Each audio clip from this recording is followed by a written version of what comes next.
이제 우리 하나님 말씀 마가복음 6장 35절부터 44절까지 말씀입니다.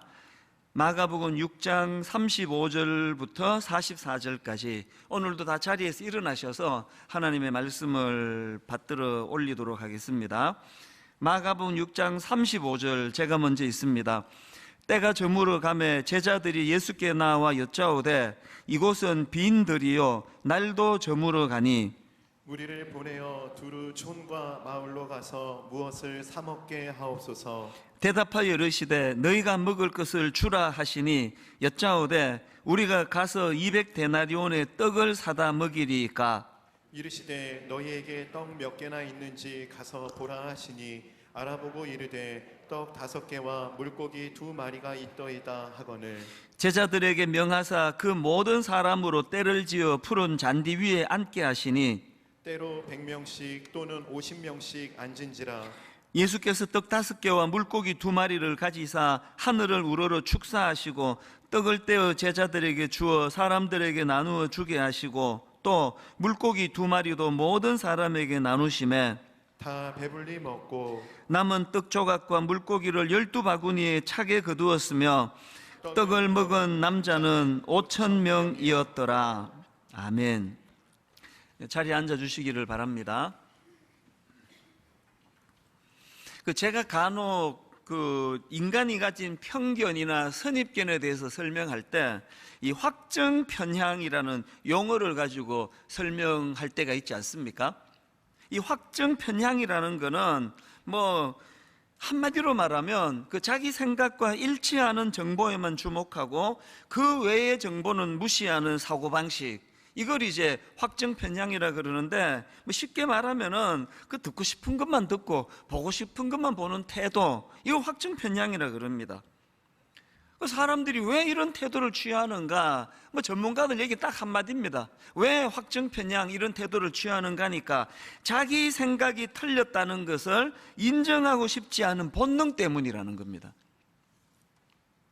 제가 최근에 우연히 청소년들을 위해서 쓴 책인데요, 14살에 시작하는 처음 심리학, 이런 책을 제가 우연히 봤더니 거기에 이 확정 편향을 너무나 한마디로 이렇게 전곡을 찔러 설명하는 것을 봤습니다.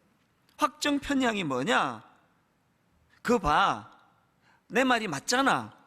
이걸 주장하는 게 이게 확정 편향이라는 겁니다. 청소년들을 상대로 해서 쉽게 설명하다가 보니까 굉장히 와닿게 설명한 것 같습니다. 이번에 제가 확실히 알았습니다. 내 수준이 14살이라는 거. 14살에게 쓴 책이 너무 쏙쏙 귀에 들어오는 겁니다. 그래서 제가 확정 편향을 설명할 때마다 내 말이 맞잖아. 이렇게 전곡을 찔러 설명하고는 그 다음에 이제 청소년들한테 이런 권면을 합니다. 우리는 언제나 틀릴 수 있다. 우리는 언제나 틀릴 수 있다라는 생각을 지닌 열린 사람이 되자. 그래야 상황을 정확하게 파악하고 올바른 판단을 내릴 수 있다. 여러분, 이게 14살 청소년에게만 이게 해당되는 말이겠습니까? 오늘 저와 여러분 모두가 다 항상 우리는 언제나 틀릴 수 있다. 이 생각을 가지고 듣고 싶은 말만 듣고 보고 싶은 것만 보는 이런 인생이 아니기를 바랍니다. 제가 오늘 본문의 제자들에 대하여 살펴보다가 이 확정 편향에 내 말이 맞잖아, 이 설명이 떠올랐던 것은요, 오늘 본문에 나오는 제자들의 귀함 때문이에요. 지난주에 말씀드리지 않았습니까? 이 500리의 기적을 베푸는 과정에서 이 제자들이 자기들의 좁은 생각에 갇혀가지고 예수님의 큰 뜻을 분별하지 못했다. 그래서 예수님께서 너희가 먹을 것을 주라 이렇게 말씀하시니까, 아니 우리가 어디 가서 그 큰 돈을 구할 수 있겠습니까? 전혀 예수님의 의중을 파악하지 못하는 그런 좁은 자기 생각에 갇혀 있었던 사람들이 제자들이라 그랬는데요, 그런데 제가 본문을 읽다가 너무나 제가 감동을 받고 놀라는 포인트가 하나 있습니다. 이렇게 좁은 생각과 좁은 시야에 갇혀 참 모자랐던 제자들이지만요, 오늘 본문 한번 쭉 읽어보십시오. 그 전개되는 모든 것들이 이 제자들이 너무나 예수님의 수족이 되어서 예수님의 의중은 잘 살필 수 있는 능력은 좀 떨어지지만 손색 없이 주님의 동력자로 그 기적을 베푸는 일에 동참하고 있는 제자들의 모습을 발견하는 겁니다. 이게 우리들에게도 희망이고요. 아, 그렇게 유능하고 똑똑하지 않아도 하나님의 동력자가 되는 게 이게 가능하구나. 이걸 잘 분석해야 됩니다. 어떻게 그렇게 생각이 좁고 편협하고 모자랐던 제자들이 어떻게 손색 없이 주님의 동력자가 되어 쓰임을 받았을까? 대답 간단합니다. 비록 그들은 시야가 좁고 생각의 폭이 좁았지만 그러나 그들은 주님 앞에서 항상 어떤 태도였습니까? 그거 봐, 내 말이 맞잖아, 주님이 틀렸잖아요, 이런 태도가 아니고요. 항상 우리는 언제나 틀릴 수 있다. 그 주님의 말씀 앞에 교정받을 준비가 되어 있는 제자들이었기 때문에, 그래서 제자들이 그렇게 공생의 기간 내내 주님의 동력자로 쓰임받을 수 있었던 거 아닙니까? 그래서 우리도 하나님 앞에, 주님 비록 우리도 연약하지만 참 저의 생각도 늘 좁고 편협하지만 그럼에도 불구하고 항상 언제나 내가 틀릴 수 있다 생각하고 주님께 다가가오니 말씀으로 우리를 교정시켜 주시기 원합니다. 이런 겸손한 태도를 가지고, 그리고 주님 비록 부족하지만 우리도 주님께 쓰임 받고 싶습니다. 그래서 제가 오늘 우리가 연약함에도 불구하고 정말 주님의 동력자로 쓰임 받고 싶습니다, 이런 마음으로요, 그렇게 하기 위해서 갖추어야 될 몇 가지를 좀 살펴보려고 하거든요. 여러분, 연약함에도 불구하고 쓰임 받기 원하세요? 첫째, 예수님과의 소통이 필요하다는 겁니다. 오늘 본문의 흐름을 쭉 보면서 지금 제자들이 예수님과 끊임없이 대화로 소통하는 것을 제가 발견을 했는데요. 자, 오늘 본문 맨 먼저 말씀 이렇게 시작합니다. 마가복음 6장 35절 36절. 때가 저물어 가매 제자들이 예수께 나와 여짜오되 이곳은 빈 들이요 날도 저물어 가니 무리를 보내어 두루 촌과 마을로 가서 무엇을 사 먹게 하옵소서. 비록 참 생각이 짧은 그 제자들이지만 그러나 그들은요, 그 짧은 생각임에도 불구하고 어떡합니까? 제자들이 예수께 나와 여짜오되. 그리고 그 다음 37절도 마찬가지입니다. 예수님이 이렇게 말씀하십니다. 대답하여 이르시되 너희가 먹을 것을 주라 하시니, 그랬더니 제자들의 반응이 이렇습니다. 여짜오되 우리가 가서 200데나리온의 떡을 사다 먹이리까. 참 생각이 부족한 그들이지만 끊임없이 주님께 지금 질문하며 소통하는 그 모습을 보이고 있는 거 아닙니까? 그 다음 38절도 마찬가지입니다. 주님께서 이르시되 너희에게 떡 몇 개나 있는지 가서 보라 하시니, 그랬더니 제자들이 알아보고 이르되, 또 주님께 보고하며 소통하는 모습을 보이고 있거든요. 여기서 우리가 배워야 되는 중요한 포인트가 있습니다. 어차피 여러분, 오병이어의 기적은요 제자들의 똑똑함으로 만들어지는 거 아닙니다. 어차피 오병이어의 기적은 제자가 뭐 똑똑하든지 안 똑똑하든지 그게 주 원인이 아니고, 오병이어의 기적의 모체는, 원천은 예수 그리스도세요. 예수 그리스도의 능력이시란 말이에요. 그러니까 내가 얼마나 많이 갖추었느냐가 중요한 게 아니라 이 기적의 원천이 내가 아니라 주님이시라는 사실을 인정하고 계속 그분과 소통해야 되는 겁니다. 여짜오되. 오늘 소위 이거 똑똑하다고 하는 목회자들이 우를 범하는 게 이거라고 생각합니다. 오늘 소위 좀 이름이 알려지고 좀 교회가 좀 커졌다고 생각하는 목사들이 범하기 쉬운 우가 바로 이거라고 생각합니다. 거기에 저도 자유롭지 않습니다. 뭐 맨날 신학생들이 물으러 오고 후배 목사들이 물으러 오고 질문하고 그러니까 뭐 제가 뭐라도 된 것처럼 그래가지고 그냥 자칫 잘못하면은 여짜오대가 없어질 위험이 있다는 거예요. 주님은요 똑똑한 제자 12를 세우지 않으세요. 이런 위험이 있기 때문에 항상 주님의 지도가 없으면은 그냥 제대로 일할 수 없는 연약한 그들이지만 제자들은 주님 앞에는 여짜오대의 삶이에요. 그 똑똑한 사람 잘못 써놓으면요 맨날 이거 증명하는 거예요. 그거 봐, 내가 맞잖아. 주님이 틀렸잖아요. 지금 제자들에게는 그런 태도가 없다는 겁니다. 이 예수님의 소통 아닙니까? 이런 소통을 참 잘한 인물이 구약의 모세입니다. 지도자로서. 신명기 34장 10절을 보니까요, 그 후에는 이스라엘에 모세와 같은 선지자가 일어나지 못하였나니 모세는 여호와께서 대면하여 하시던 자요. 여러분, 지금 여기서 이 모세 같은 선지자가 참 선지자다, 그 얘기 아닙니까? 그 모세 같은 선지자가 참 선지자다 그러시면서 어떤 점에서 하나님이 그렇게 생각하시는가를 엿볼 수 있는 거 아닙니까? 왜 모세가 참 선지자라고 인정을 받습니까? 34절 10절 뒷부분에 보세요. 모세는 여호와께서 대면하여 하시던 자요. 모세가 참 선지자인 거는 막 IQ가 200이고 막 유능하고 그게 아니고요, 하나님과 소통을 잘했다는 거. 하나님과 이런 관점으로 보면은 출애굽기에서 모세는요 막 수시로 산에 올라갑니다. 출애굽기 24장 13절, 모세가 그의 부하 요수아와 함께 일어나 모세가 하나님의 산으로 올라가며, 출애굽기 24장 15절, 모세가 산에 오르매 구름이 산을 가리며, 출애굽기 24장 18절, 모세는 구름 속으로 들어가서 산 위에 올랐으며. 초신자들은 와, 이 모세가 등산 되게 좋아했네, 건강에는 등산이 최고지, 이렇게 생각하실 수 있지만 그건 오해세요.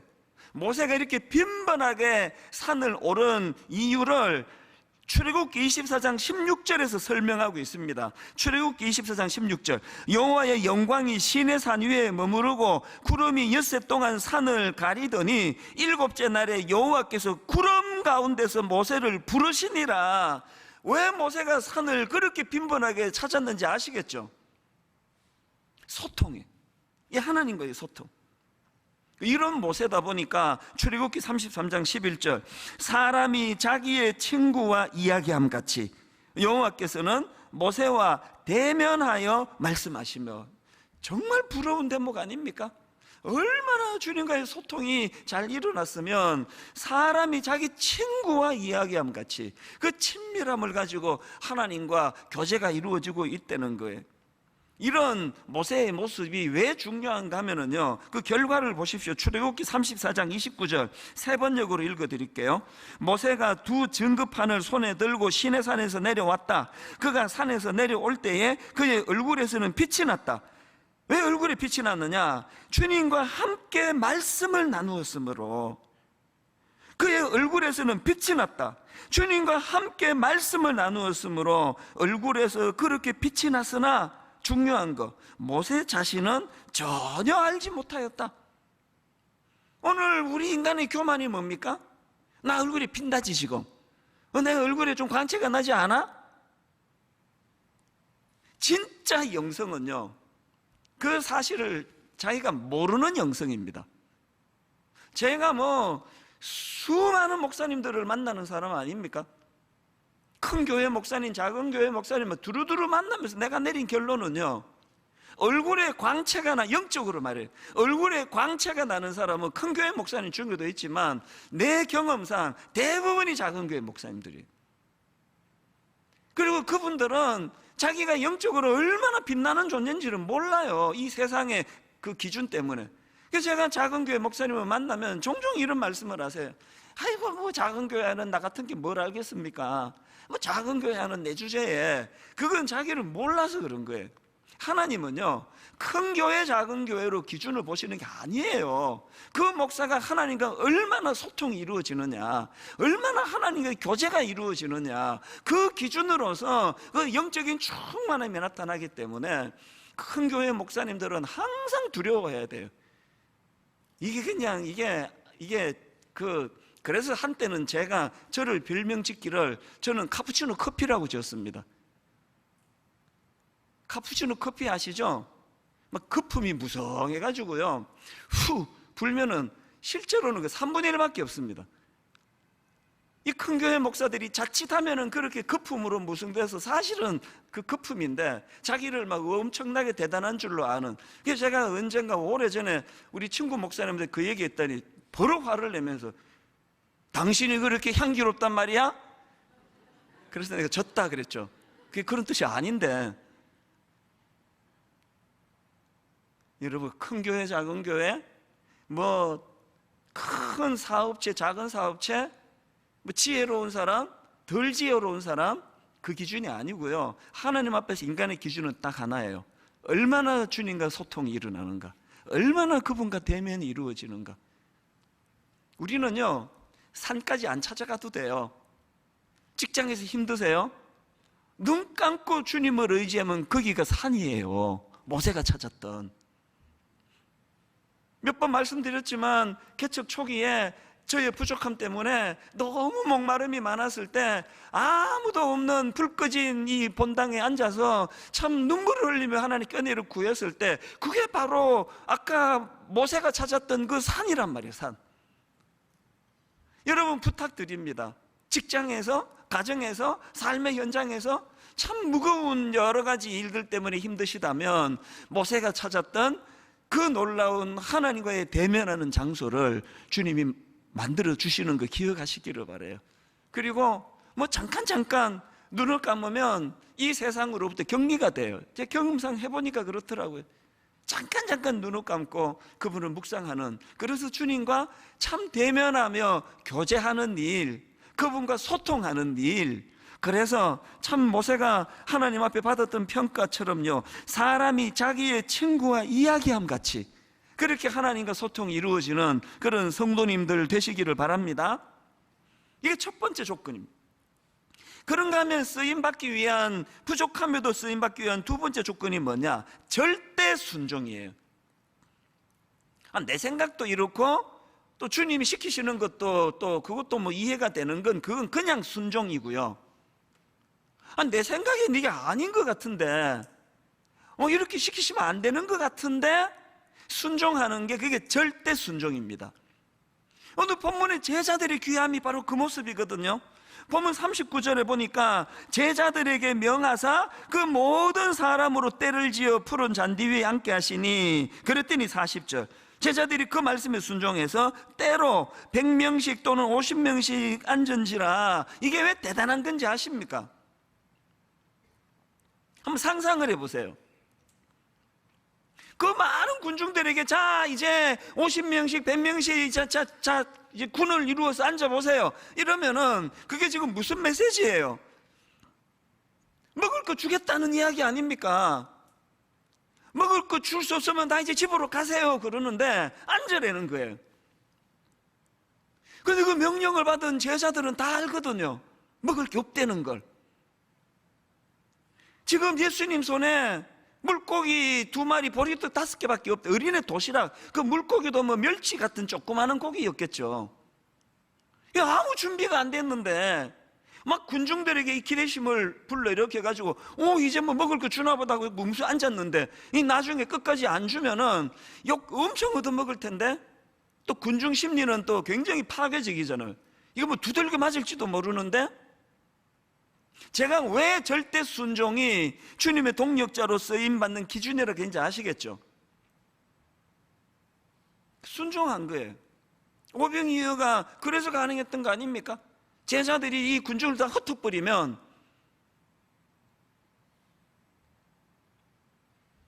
저는 요한복음 2장에 나오는 가나 혼인잔치의 기적도 마찬가지라 생각합니다. 예수님 이 땅에 오셔서 제일 먼저 베푸신 그 기적의 사건이 물을 포도주로 만든 사건 아닙니까? 그 기적이 어떻게 가능했겠습니까? 저는요, 목사가 된 이후로 요한복음 2장 9절 말씀이 어떤 면에서는 정말 제가 부러워하며 그렇게 되기를 원하며 기도하는 말씀이에요. 요한복음 2장 9절에 뭐가 있길래, 자 들어보세요. 연회장은 물로 된 포도주를 맛보고도 어디서 났는지 알지 못하되 물떠온 하인들은 알더라. 전 이게 그렇게 부러워요. 저는요, 영문도 모르고 그냥 요 새치 혀 달짝하게 하는 포도주 먹고 좋아하는 사람 되고 싶지 않아요. 그 기적의 현장에 주님의 동력자가 돼가지고 열심히 그 맹물을 퍼날랐던 그 제자들이요, 그것이 기적의 포도주가 돼서 모든 사람들이 포도주 마시면서 즐길 때 비록 그들은 심부름 마느라고 그 기적의 포도주를 못 마셨을지는 모르지만, 그런데 여러분, 그 새치 혐한 즉시는 그 얕은 기쁨을 누리는 그 하객들이 절대로 모르는, 이 기적의 비밀을 아는 하인들만 아는 기쁨, 그것을 지금 물뜨온 하인들은 알더라, 이렇게 표현된 거거든요. 제가 기도하는 제목이 뭔지 아십니까? 제가 만약에 그 하객이 되기를 원했다면요, 벌써 타락했을 거예요. 아마 원리야 뭔지 모르겠고 교회만 키워주세요. 그냥 아마 원리까지 내가 알 필요가 있습니까? 영적으로 뭐 깊든지 얕든지 사람만 많이 모아주세요. 그랬으면 제가 벌써 타락했을 거 아닙니까? 교회가 커지고 작아지고 보다 관심은요, 물뜨온 하인만 아는 기쁨을 아는 거예요. 비밀도 모르고 즐기는 이 참 불행한 이 시대 세상 사람들 앞에서 우리는 정확한 근거를 갖고 기뻐해야 되는 거 아닙니까? 그런데 여러분, 그 하객들이 평생에 잊혀지지 않는 물뜨온 하인만 아는 그 감격을 누릴 수 있게 된 그 비결도 오늘 본문의 제자들의 순종하고 똑같습니다. 자, 여러분, 그 하인들이 누린 감격을 누리기 원하신다면요, 이 한 가지 조건을 살펴보세요. 8절을 제가 세 번역으로 읽어드립니다. 예수께서 그들에게 말씀하시기를 이제는 떠서 잔치를 맡은 이에게 가져다 주어라 하시니 그들이 그대로 하였다. 여러분, 이 짧은 한마디요, 그들이 그대로 하였다, 이게 얼마나 깊은 말씀인지 아세요? 여러분 같으면 그대로 하시겠습니까? 지금 제자들하고 똑같은 상황이라니까요. 아니, 지금 하객들이 기분이 좋아가지고 포도주 더 가져와, 지금 한창 분위기가 무르익는데 지금 포도주 더 가져와 그러는데, 거기다가 맹물을 들이부어 주면은요, 그 두들겨 맞을 짓 아닙니까? 봉변 당할 짓 아닙니까? 여러분 같으면 하시겠습니까?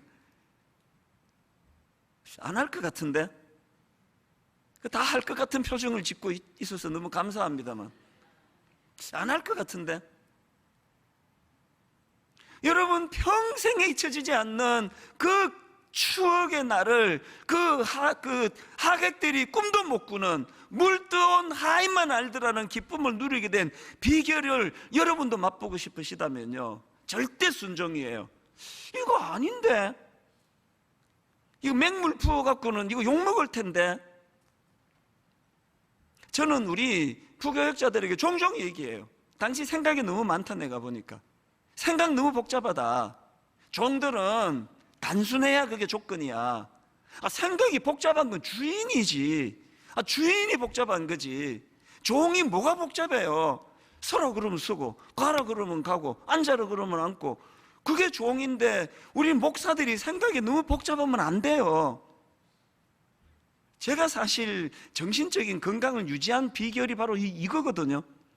막 어깨에 하나님은 그냥 막 이상하게 그렇게 저한테 많은 걸 맡기셔가지고 이게 1인 4역 5역을 해야 되잖아요, 지금. 일만 써도 파송 운동 하나만 해도 막 허리가 휘청거리는데, 드림센터 사회화는 이게 또 이제 본격적으로 또 시작이 됐습니다. 준비. 가평 우리 마을, 이 큰 교회 담임 목사, 몇 가지나 어깨에 지고 휘청거리는데요, 우리 모든 교역자들이 다 알아요. 휘청휘청거리면서 가는데 자고 나면 또 괜찮고 아침에 출근하면 또 멀쩡하고. 왠지 아십니까? 저는 새벽에 생각 많이 안 해요. 저는 그냥 새벽에 주님과 소통하는 건요, 주님이 지령을 받는 거지 제가 말씀 많이 드리는 시간 아닙니다. 옛날에 우리 어릴 때 그 간첩들 난수표 그런 얘기 많이 들었거든요. 그 밤 12시 넘어가지고 요 단파 라디오 이렇게 맞추면요, 북한 말시로 37, 54, 26, 127, 75, 이게 전부 자기들만의 아는 그 난수표를 가지고 그 지령을 받는 시간 아닙니까? 그래서 제가 우리 교역자들에게 물었어요. 종종 묻습니다. 오늘 아침에 당신 하나님께 지령 받았나? 오늘 아침에 당신 하나님께 지령 받았냐고. 아니, 지령도 안 받고 우리가 최종 책임자가 아닌데 지령도 안 받고 무슨 일 어떻게 하자는 거냐고 묻습니다. 신실한 하나님의 자녀로 살기를 원하시는 여러분, 여러분 아침마다 하나님의 지령을 받고 계세요? 그걸 안 받으니까 그냥 자기 소견에 오른 대로 하니까 열심은 내면 낼수록 교회가 어지러워지는 거 아닙니까? 하나님과 이 소통, 이런 면에서 여러분, 물을 포도주로 만든 그 사건에서 우리가 배워야 되는 건 그 마리아예요. 마리아가 요한복음 2장 5절에서 너무나 놀라운 권면을 합니다. 그의 어머니가 하인들에게 이르되 너희에게 무슨 말씀을 하시든지 그대로 하라 하니라. 분당 우리 교회에 이런 마리아와 같은 어른들이 좀 많았으면 좋겠습니다. 너희에게 무슨 말씀을 하시든지 그대로 하라. 여러분, 이게 어렵습니까? 그 생각이 뭐 많아 복잡해야 됩니까? 무슨 말씀을 하시든지 순종하는 게 어렵습니까? 제멋대로 그냥 사는 게 어렵습니까? 후자가 훨씬 어려운 것 같은데요. 사랑하는 여러분, 인생 좀 쉽게 사시면 좋겠어요. 그 쉬운 길 놔두고 그렇게 복잡하게, 그렇게 비비 꼬이는 그런 복잡한 삶을 사세요. 그 사춘기 애들, 사랑하는 우리 아들, 딸, 진짜 권면하고 싶습니다. 인생을 좀 심플하고 간단하게 살면 좋습니다. 뭐하러 그렇게 복잡하게 사세요? 너희에게 무슨 말씀을 하시든지 그대로 하라.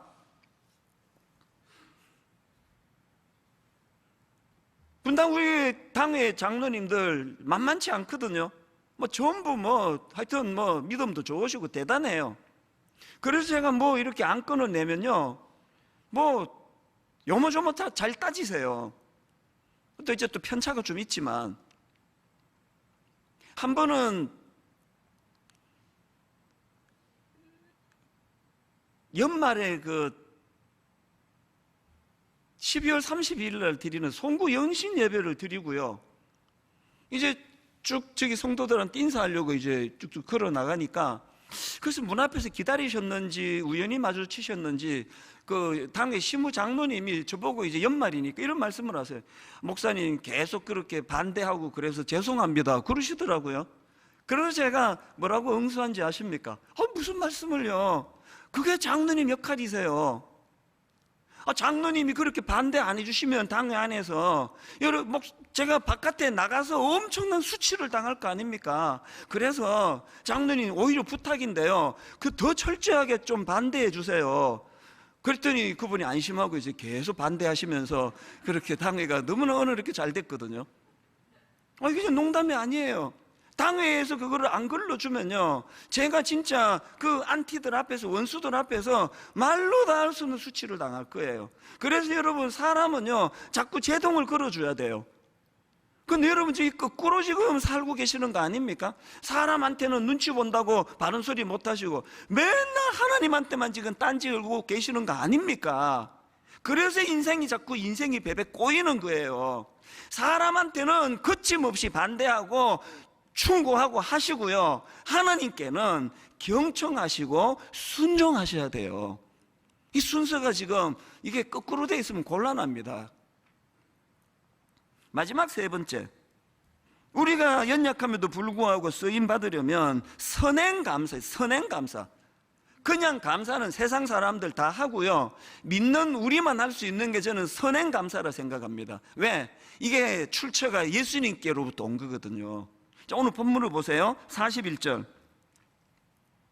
예수께서 떡 5개와 물고기 2마리를 가지사 하늘을 우러러 축사하시고 떡을 떼어 제자들에게 주어 사람들에게 나누어 주게 하시고 또 물고기 2마리도 모든 사람에게 나누심에, 지금 예수님이 축사하시는데요, 이거는 지금 그 유대인들의 그 당시 식사 관습이래요. 그래서 이제 유대인들이 식사를 하기 전에 그렇게 기도를 드리는데, 제가 이걸 그 영어 NIV 성경으로 보니까 He gave thanks 이렇게 돼 있다. 그러니까 지금 예수님은 감사 기도를 드리는 거예요. 이게 그 당시 유대인들의 공통점도 있고 차이점도 있는데, 공통점은요, 모든 유대인들도 식사를 앞두고 감사 기도를 하는 게 공통점입니다. 그럼 차이점이 뭔지 아십니까? 유대인들은요, 이미 음식이 다 차려져서 먹기만 하면 되는 그때의 감사 기도를 드리고요, 예수님은요 차리기 전에 이 많은 군중을 절대 먹일 수 있는 게 아닌 상황에서, 그래서 제가 선행 감사라 그러는 겁니다.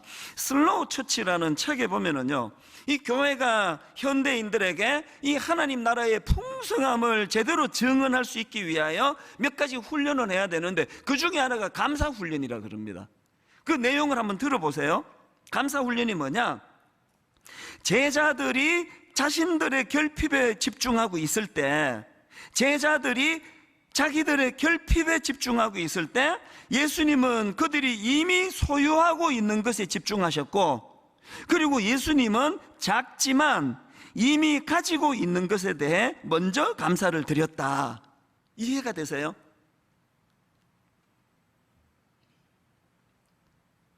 그 제자들의 관심은 자기들이 안 갖고 있는 것에 집중하니까 감사가 나오겠냐고요. 그런데 예수님이 선행감사가 왜 가능했느냐? 비록 작지만 이미 있는 그것을 주목하셨기 때문이라는 겁니다. 그 책에 보면은 로핑크라는 분의 말을 인용하는데 한번 들어보세요. 기적은 이미 존재하고 있었던 것으로부터 시작되었다.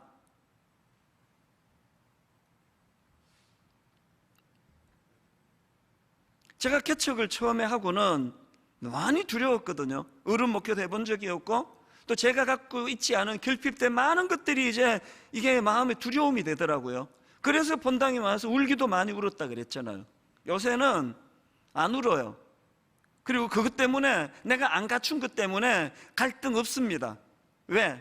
19년 목회하면서 알았거든요. 하나님은 강점으로 일하시는 분이에요. 내가 뭘 없느냐에 관심을 안 쓰시고, 그거 어린애 도시락같이 이게 분당 우리 단임 목사로 섬기기에는 이게 터무니없이 작은 보잘것없는 것이지만, 우리 주님은 이 작은 저의 장점을 부각시키셔서, 그래서 손색 없이 일하시는 분이라는 걸 알았기 때문에 우리는 어디에 집중해야 됩니까? 내가 갖고 있지 않는 거에 집중하면 그건 부족한 제자들의 시각이에요. 다시 읽어드릴까요? 기적은 이미 존재하고 있었던 것으로부터 시작되었다. 제자들이 자기들의 결핍에 집중하고 있을 때, 예수님은 작지만 이미 가지고 있는 것에 먼저 감사를 드렸다. 여러분도 그렇게 되시기를 바랍니다. 이런저런 교훈이 참 많았는데요, 그런데 여러분, 저는 오늘 본문에서 정말 중요한 포인트 한 가지를 발견합니다. 그 41절을 다시 보시겠습니까? 예수께서 떡 5개와 물고기 2마리를 가지사 하늘을 우러러 축사하시고 해요. 하늘을 우러러 축사하시고, 저는 이 부분을 묵상하면서 언젠가 읽었던 글 하나, 이게 너무 마음에 와닿아서 우리 화면으로도 좀 띄워달라 그랬습니다. 잘 들어보세요. 감사란 조건에 대한 반응이 아니다, 하나님을 향한 반응이다. 너무너무 중요한 겁니다, 여러분. 이게 감사란 조건에 대한 반응이 아니다, 하나님을 향한 반응이다. 왜 제자들이 자기들의 결핍에만 집중하면 안 되는지 아시겠습니까? 어차피 오병 이어의 기적의 능력은 자기들이 모은 떡과 고기의 분량으로 결정되는 것이 아닙니다. 왜 결핍된 그것만 바라보고 그렇게 비관하고 나는 갖춘 게 없어서 쓰임받을 수 없다고 생각하고 계시느냐고요. 감사란 조건에 대한 반응이 아니다, 하나님을 향한 반응이다. 여러분, 자주자주 하늘을 쳐다봐야 됩니다. 상징적으로 땅의 것만 보시면 안 됩니다. 자주자주 여러분 영적인 세계를 꿈꾸셔야 돼요. 눈에 보이는 분당 우리 교회 화려하고 사람 많이 모이고 갖출 거 다 갖추고, 이게 우리 영혼을 가난하게 만들 무서운 도구예요. 오늘날 도시교회 치명적인 문제가 이거 아닙니까? 땅의 것만 계산하니까. 둘 중에 하나예요. 난 뭐 어린애 도시락 하나밖에 없네, 맨날 비관하고, 막 한 어린애 도시락이 아니라 어른 도시락 한 100개쯤 모았다고 막 교만이 머리 꼭대기까지 올라가고, 그게 다 왜 그렇습니까? 하늘을 우러러지를 않아서 그런 거 아닙니까? 자꾸 하나님을 바라보셔야 돼요. 내가 가진 게 도시락 100개든 1000개든 그걸로 문제 해결이 되는 게 아니고, 그래서 내가 갖고 있지 않은 결핍을 가지고 우울해 있지 마시고, 이런 부족한 재료를 가지고도 오병이어의 기적을 거뜬히 이루실, 그래서 여러분 감사란 조건에 대한 반응이 아니다, 하나님을 향한 반응이다. 결론을 맺으면서 저는 오늘 설교 제목을요, 그러나 내겐 당신이 있습니다, 이렇게 정했는데요. 이 제목은 그 장영희 교수라는, 지금은 이제 그 돌아가셨는데요, 이 장영희 교수라는 분이 쓴 책 제목을 따온 겁니다. 그러나 내겐 당신이 있습니다. 그리고 이 책을 딱 펼치면요, 이런 글이 나와요. 그러나 내겐 당신이 있습니다. 당신의 사랑이 쓰러지는 나를 일으킵니다.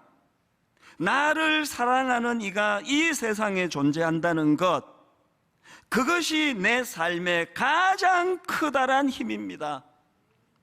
딱 넉 줄짜리, 딱 책을 펴면 몇 페이지 지나고 나면 그 빈 여백에다가 요 짧은 문장을 써놓았는데, 지난 여름 조금만 과장하자면요, 이 문장이 주님을 묵상하는 재료가 되고 도구가 되고, 이것이 저의 침체를 회복시켜 줬어요. 왜? 제가 이렇게 읽었거든요.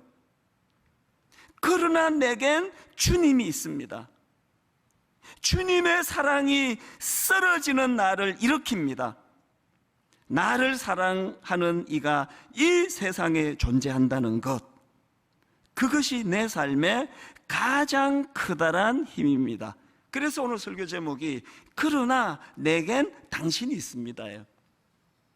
비록 우리 인생이 결핍된 그 투성이라 할지라도요, 35절에 보니까 때는 저물어가고 제자들이 예수께 나와 여짜오되 이곳은 빈들이요 날도 저물어가니, 마태복음 14장 17절에 보니 제자들이 이르되 여기 우리에게 있는 것은 떡 5개와 물고기 2마리뿐이니이다. 이렇게 자기의 결핍을 호소할 수밖에 없고, 빈들에서 있는데 엎친 데 덮친 격으로 니엇니엇 해가 기울어가는, 날도 저물어가는 그런 상황이라 할지라도, 여러분 저는 이번 여름 내내 마가복음 6장 41절 42절이요, 예수께서 떡 5개와 물고기 2마리를 가지사 하늘을 우러러 축사하시고 떡을 떼어 제자들에게 주어 사람들에게 나누어 주게 하시고 또 물고기 2마리도 모든 사람에게 나누심에, 결론 다 배불리 먹고 너무너무 가슴이 뜨거웠어요. 마음은 힘든데, 내 힘으로는 이거를 헤쳐나갈 수 없을 것 같은데, 분당우리교회 담임 목사로서 역할을 다 못할 것 같은데, 주님이 계속 내 마음에 되뇌이게 하셨던 2마디, 너희들이 먹을 것을 주라, 다 배불리 먹고, 너희들이 먹을 것을 주라, 다 배불리 먹고. 다시 말씀드립니다. 감사란 조건에 대한 반응이 아니라 하나님을 향한 반응이다. 빈들이고 해는 뉘엿뉘엿 기울어, 지금도 제 나이가 거기에 해당된다고 생각하거든요. 인생도 이제 힘이 빠져나가고 의욕도 점점 사라져갈 수밖에 없는, 해가 뉘엿뉘엿 기우는, 그리고 주님 앞에 고백할 수밖에 없는 것은, 우리에게 있는 것은 떡 5개와 물고기뿐이니이다. 그래서 여러분 나이가 들수록 축복인 거예요. 그래서 여러분 젊을 때 거품 다 걷어내고 빈들에서 해가 뉘엿뉘엿 기울어가는 그 자리에 서서 오늘 설교 제목 그대로 고백을 드릴 수가 있는 겁니다. 그러나 내겐 당신이 있습니다. 아무것도 없는 빈들이지만 그러나 내겐 당신이 있습니다. 다 갖추고 그러나 내겐 당신이 없습니다. 가장 비극적인 고백 아니겠습니까? 여러분 오늘 이 말씀을 기억하시면서 이곳은 빈들이요 날도 저물어가니, 그리고 여기 우리에게 있는 것은 떡 5개와 물고기 2마리 뿐이니, 우리가 할 수 있는 거 주님과 소통하는 거예요. 주님께 나아가는 겁니다. 우리 이 마음으로 우리 함께 이 찬양 같이 불러보기 원합니다. 주께 가까이 날 이끄소서, 간절히 주님만을 원합니다. 마음을 담아 찬양합니다. 주께 가까이 날 이끄소서. 간절히 주님만을 원합니다. 내게 부족한 게 많으니 채워주소서. 무엇을? 주의 사랑을 진정한 찬양 드릴 수 있도록. 우리 다시 한번 고백합니다. 주께 가까이 날 이끄소서. 간절히 주님만을 원합니다. 채워주소서. 무엇으로? 주의 사랑을 진정한 찬양 드릴 수 있도록. 목마른 나의 영혼 주를 부르니 나의 맘 만져주소서. 주님만을 원합니다. 더 원합니다. 나의 맘 만져주소서. 여러분 빈들에 서서 그 주님을 찬양합니다. 주께 가까이 날 이끄소서. 간절히 주님만을 원합니다. 채워주소서. 주의 사랑을 진정한 찬양 드릴 수 있도록 갈급함을 주님께 드리기 원합니다. 목마른 나의 영혼 주를 부르니 나의 맘 만져주소서. 사모합니다. 주님만을 원합니다. 더 원합니다. 나의 맘 만져주소서. 여러분 갈급한 마음으로 은혜를 구하며 목마른 나의 영혼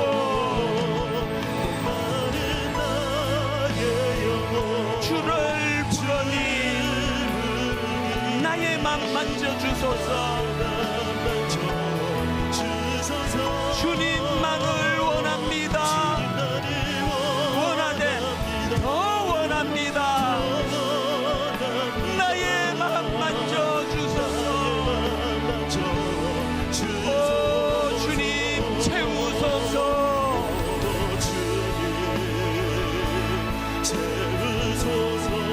나의 잔을 높이 돕니다. 하늘 양식 내게 채워주소서. 넘치도록 채워주소서. 우물가의 여인처럼 난 구했네.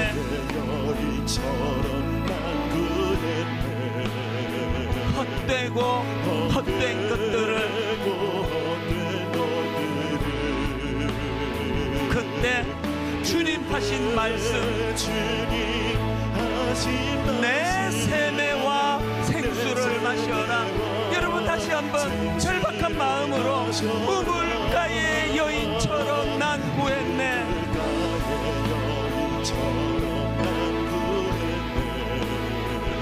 헛되고 헛된 것들을 그때 주님 하신 말씀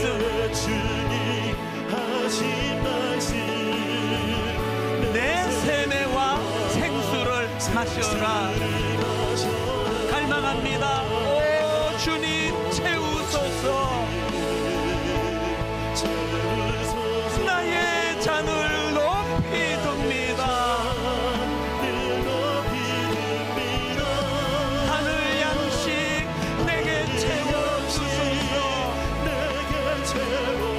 넘치도록 채워주소서. 우리 다 자리에서 일어나셔서 온 마음을 다하여 오 주님 채우소서.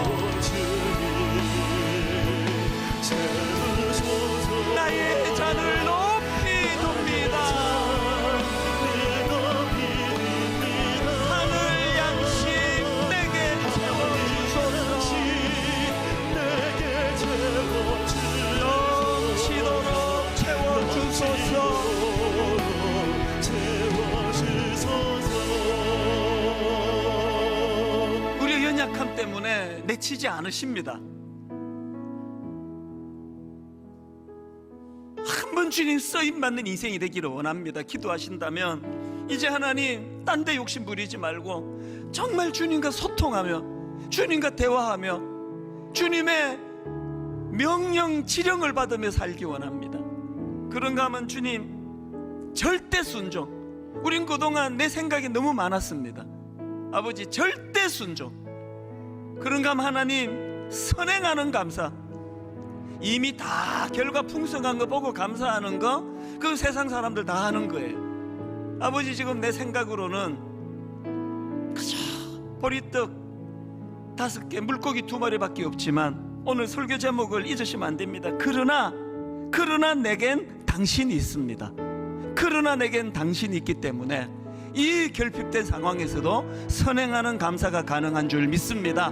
오늘 주신 말씀 기억하시면서 우리 합심해서 통성으로 같이 기도하시겠습니다. 살아계신 하나님 아버지, 오늘 하나님 아버지 빈들에 서서 해는 아버지 미어미어 기울어 가는데 아버지 우리들 손에 들려있면서 어린아이 꽃이라 하나밖에 없습니다.